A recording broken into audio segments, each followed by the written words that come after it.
Mas o que me veio agora de você falando isso, assim, o Ginsberg já foi preso por causa de um livro, entendeu? Tá certo. Será que a poesia teria esse poder hoje em dia, sabe? Parece que o poeta já teve um lugar no passado que ele ocupava um lugar na mesa, né, no debate, alguma coisa assim, a Ah, sim. ponto de ter que prender o cara para ele não alterar ali o meio ao redor dele. Não sei se esse lugar Certo. foi pro hip hop, pro rap, pro trap. Não sei se, Entendi. entendeu? Se esse lugar da poesia no livro, mesmo na calçada, se É, ela na tá, verdade, é como se se ela fosse tá uma ocupando um plataforma, lugar, né? entende? Onde eu estou querendo chegar? Porque parece que lá atrás Entendi, a entendi. gente é pego por uma inocência, a gente ali vai nesse processo, de repente a gente tem toda uma paixão, todo um conhecimento, e aí? A poesia deixou de ser subversiva para ser palatável, né, cara? Aí Alguma você coisa tem. assim, entendeu? Talvez o Você mundo se tem. permitiu ser mais subversivo também, né? Tipo, naquela época do Será? Ginsberg mesmo, tipo, sei Eu lá, tenho achado o mundo o tão mais careta. homossexual era. Não, então, volta essas ondas reacionárias, né, cara? Mas assim, É, porque o então, mundo mas. progrediu. Então, né, não tem mais o espaço, tipo, para punir o cara porque ele é homossexual, por exemplo. Então, assim, naquela época, naquele contexto, muito, muito mais duro. Então, aí Verdade. faz sentido. Ele realmente, ele o Ariete está representando uma desconstrução. Ele já conseguiu, cara. A gente ganhou esse espaço. Mas assim, o lugar, eu acho que sempre foi de nicho, na verdade. Nunca foi um fenômeno de massa. Talvez na É, Argentina, sei lá, mas é. a gente vive no Brasil. Mas hoje, realmente, essa situação do lugar do poeta é cada vez mais complicada. Eu lembro de ter assistido, depois eu posso até mandar o link para vocês, um filme, é um média-metragem, assim, um filme acho que tem 1 hora mais ou menos, que conta a vida do Castro Alves, cara, um filme muito legal, muito bonito. O cara que encarna ali a personagem do Castro Alves, cara, faz de uma maneira maravilhosa. E naquela época, assim, dentro do filme mostra, uma vez assim, o Castro Alves, né, ele chegando na universidade, o reitor da universidade reunindo ali as pessoas em torno do poeta para falar, gente, esse é o jovem poeta Castro Alves, ele vai apresentar para vocês agora os poemas, os novos poemas do seu mais novo livro. Tipo assim, o poeta era convidado na universidade para se reunir e falar os seus poemas para um grupo interessado. E um grupo que poderia produzir alguma coisa interessante em termos de ação política e tudo mais, sabe? Eu acho que esse papel, assim, esse lugar, esse espaço, né, está cada vez mais difícil do poeta ocupar nos dias de hoje, eu acho. Não acredito. Mas ao mesmo tempo, a poesia ela permanece, o interesse pela poesia ele permanece. Você O falou interesse há nunca pouco, morre. o que Tá? nos faz pensar assim, será que a poesia é uma coisa de elite?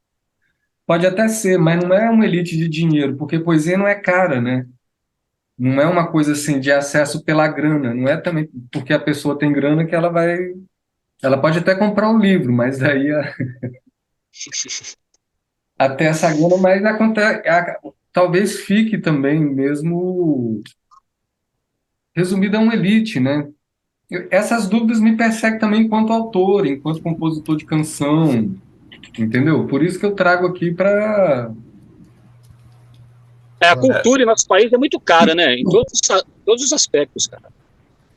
Livros, shows, teatro, é tudo muito caro, né? Mas eu acho que o interesse pela poesia nunca morre, sabe? Se a gente tivesse Jamais. condição, né, de repente,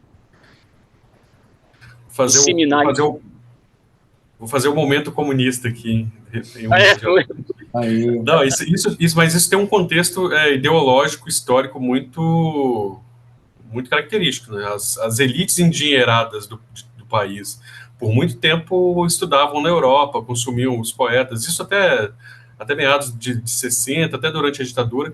Então você tinha tudo que era classificado como artístico, ou boa arte, arte superior, estava relacionado ao contexto cultural europeu, né? Então você tem toda uma geração, por exemplo, pré-romantismo e, né, quando o Brasil ele já independente começa a mandar os seus filhos, né, as elites começam a mandar os seus filhos para estudar na Europa, e aí começa a ter um movimento de contra-revolucionário e revolucionário ao mesmo tempo, de desses poetas voltarem para a Terra, e aí você combina isso depois de uma semana de 22, e aí você vai galgando essa... Mas, assim, são sempre elites, né, cara? A galera que estava ali envolvida com a poesia nacional era, por exemplo, gente que podia estudar na Europa. Tipo, o Oswald de Andrade era riquíssimo. O Oswald de Andrade era muito rico, cara. Né? Pois é, cara. Temporadas lá, altas temporadas em Paris e tal. Mas só para fazer um contraponto, não existe poesia sem liberdade. Pode ter igualdade, mas é o que é liberdade, né? Não, mas assim, liberdade é um conceito filosófico. Liberdade é um conceito filosófico. Tem esse lugar elitista. Liberdade, para quem mora embaixo da ponte, é a mesma liberdade que a gente tem aqui dentro de casa. Liberdade de passar fome, né? Não, cara, mas eu entendo o que você está falando, George, mas por incrível, mas tem um outro lado também, que a poesia ela vai pelas canções, pela televisão, pelo rádio, de uma forma mais, entendeu? Sim, aí você tem, né? Você tem talvez assim, mas que o povo acaba também levando aquilo para a vida, assim. Cara, eu já vi carroceiro lá em São Paulo cantando Raul Seixas, ele passa assim. O contexto da letra, o cara puxando a carroça, agora eu não lembro qual era, assim, e várias vão encaixar, né? Aquilo era simplesmente necessário para expressar aquela emoção que ele estava tendo ali de puxar o... Claro. O negócio só tem. Cordel, né? Tem uma necessidade lá. Só que eu não sei como é que hoje em dia esse processo tá, né? Assim, que a gente está aqui botando o Marconi nessa fogueira porque a gente está querendo falar da poesia dele, do nosso interesse pelos livros dele, pela produção dele, por todo esse acervo que ele tem lá atrás. Isso é um tipo de riqueza, entendeu? Tem muita coisa aqui, cara, realmente. Inclusive, eu não encontrei o livro para defender e proteger essas coisas. Você está entendendo onde eu quero colocar? Entendeu? Se não tiver público, eu só fiz um parênteses ali, não era para... Não, eu gostei, eu achei massa. Só pra gente retomar o fio aí, como que a poesia chega ao popular, né? Aí você tem os movimentos populares, como o Marconi citou, que são os movimentos de rua, os movimentos históricos, por exemplo, os malditos, os marginais, etc., que é uma outra configuração da poesia, até, por exemplo, se você puxar pelo cordel, que é extremamente popular, é uma poesia de estilismo, uma poesia de extremo... vou colocar muitas aspas aqui, tá? Bom gosto, né? O que se diz, o que é bom gosto, mas na verdade e aí você não tem essa discussão, porque o Nordeste inteiro consome poesia, então o que faz com que uma região se destaque? A gente pode citar São Paulo também na época dos marginais, né? Dos poetas marginais, você citou aí, então, né, os irmãos Campos, a galera toda, eram jovens estudantes, nem todos eles ali abastados de dinheiro, então eu acho que tem esse movimento revolucionário contra-revolucionário, e isso vai acontecendo com essas explosões de tem que ter os mecenas de conteúdo. A história da arte sempre teve isso, o papel de pessoas que têm a grana para poder estimular quem tem menos também poder produzir. Né? Agora, eu particularmente em relação à minha poesia, eu tento, na medida do possível também, assim, no sentido de, em que pese às vezes trabalhar umas imagens, assim, umas metáforas mais trabalhadas, etc., eu sempre tento construir o texto numa condição de que qualquer pessoa que de repente venha a ler, ela consiga absorver alguma coisa que seja relevante, né?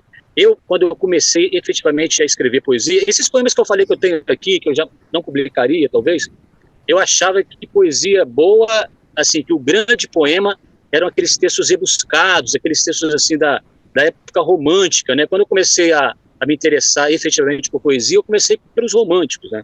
Então, tipo, eu adorava Casimiro de Abreu, Castro Alves eu gosto até hoje, um monte de gente ali e tal, né? E que eu achava que para escrever assim, uma poesia grandiosa eu tinha que escrever um texto rebuscado, então eu ficava copiando os caras. São os famosos seios entumecidos, né? Os báratos profundos, aquelas coisas todas. Aí depois eu fui descobrindo que efetivamente não era para ser assim, né? Eu tinha que buscar, eu comecei eu entrei na faculdade de Direito, né? Eu sou formado em Direito também nos anos 90. Não atuo, né? Mas eu me formei na época. Aí eu comecei a frequentar, eu tinha vindo de Bom Jesus, na minha terra lá, não tinha uma cultura de arte lá na minha casa, assim, de nenhuma arte, cara, nem música, nem literatura e nem nada. Por isso que às vezes eu eu brinco e falo que eu sou um grande mistério para mim mesmo. Eu não sei como é que eu vim cair nesse esquema assim de ter... Eu sou assim, eu não vou dizer que seja um obsessivo, cara, mas se eu tivesse tempo e grana, eu gostaria de ver todos os filmes, ir a todas as peças, ir a todos, sabe? Tipo assim, eu tenho uma necessidade assim grandiosa de me aproximar dessas vertentes artísticas, né? Aí eu comecei a frequentar a biblioteca da faculdade e comecei a descobrir coisas ali, né? Eu fiquei lá, aí tinha Jorge Luiz Borges lá, tinha os outros poetas assim, tinha Mário de Andrade, uma série de coisas que eu não conhecia, eu vinha conhecer isso tardiamente, né? Aí eu comecei a me interessar também por narrativa, etc. Aí que eu fui conhecer Baudelaire lá, que eu nem sabia o que era, sabe? Aí, a partir daí, com as leituras, com os estudos também, né, de textos teóricos, ensaios, eu fui mudando totalmente a minha visão do que deveria, o que poderia ser uma poesia interessante e que não fosse também interessante só para que eu lesse ou para que os acadêmicos lessem, né, mas que a pessoa também do povo em geral fosse capaz de entender e de sentir alguma coisa, né, de se emocionar ou de amar ou de odiar, sabe, de sentir alguma coisa. Então, a simplicidade é o mais alto grau da sofisticação, né? Sem sombra de dúvida. Chegar Tem no nível uma de obra simplicidade... aqui, um escritor, cara, que fala isso. Por exemplo, às vezes eu leio uns poemas assim, aí você vai ver lá tipo, o histórico do cara, né? O currículo. Pô, o cara é mestrando não sei o quê, doutorado não sei onde, professor da universidade. Aí você vai ler a poesia dele, cara, é uma poesia hermética demais. É uma poesia que parece que ele faz num esquema assim, tipo assim, ele olha para a parede e começa a falar um monte de coisa e diz que aquilo é uma poesia, sabe? Tipo, não diz nada com nada. E tem pessoas que ficam, porra, o que esse cara quis dizer? Caramba, isso vai precisar, vamos estudar esse cara, como é que ele construiu esse tipo de coisa, esse tipo de imagem. Na verdade, é uma coisa extremamente vazia, né? E é assim, né, que a coisa acontece. O meu Mário Quintana pro meu filho, ele se amarra, pô, né? Você pode ler, é um negócio que realmente atinge qualquer pessoa. Acho que quando consegue atingir esse nível, é poderoso, né? Você consegue se comunicar. Isso aí sai de você, né? Isso, quer atingir as pessoas. Quando você consegue se conectar com as pessoas e tocar, e como a gente estava falando também das camadas, né? Cada um vai fazer uma leitura diferente do que você escreveu. Às vezes transcende até o que você nem vai, tem muito além assim, do que você imaginava. É muito, muito legal quando você consegue essa conexão. Eu até comentei isso com o pessoal ontem. Eu falei, cara, eu gostei muito. O lirismo, que tem essa coisa do modernismo mesmo, que você não está buscando. A palavra é pelo ritmo, não é pelo rebuscamento, né? Não é da erudição, isso. Pelo ritmo. Isso, antigamente eu achava que a coisa rebuscada é que era coisa de qualidade. Acho que todo mundo começa assim, né? A gente começa realmente é assim. no simbolismo. A gente começa copiando, né, cara? Copiando. Eu já ouvi entrevistas com vários poetas, Vinícius de Moraes e tudo mais, e eles copiava mesmo. Vinícius de Moraes copiava o Castro Alves até a alma, sabe? Vinícius. É por aí. Eu permaneci. Cara, eu escrevo assim até hoje, cara. É engraçado que eu estava aqui meio constrangido, porque eu levanto esse tipo de ataque contra a poesia, mas é só para gerar defesa mesmo. Eu vejo as pessoas sem graça, tipo assim, pô, cara, não é isso. Eu acredito. E eu tenho uma coisa assim que eu quando eu tenho oportunidade de conversar com morador de rua, eu fico encantado com quanto eles são cheios de cultura e arte de uma forma geral, quanto eles sabem sobre música, artista e querem recitar e querem tudo. E eu fico me perguntando até onde essa desimportância que às vezes é dada à poesia abafa essas pequenas potências que adoecem também, entendeu? Agora a gente está num período que está inscrevendo muitos projetos. Tem lá qual a importância do seu projeto para a sociedade. É um livro de poesia.